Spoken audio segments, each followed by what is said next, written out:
You ask Tiger to solve. This deals with linear equations with one unknown. The final result is x equals 4. Let's solve it step by step.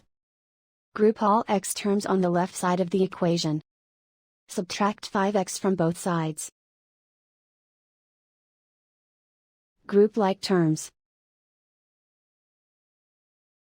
Simplify the arithmetic. Group like terms. Simplify the arithmetic.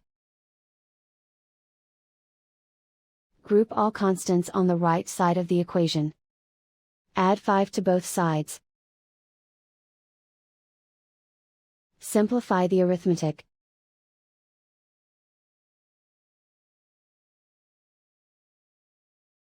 Isolate the x. Divide both sides by -2. Cancel out the negatives. Simplify the fraction. Cancel out the negatives. Find the greatest common factor of the numerator and denominator. Factor out and cancel the greatest common factor. And so the final result is x equals 4.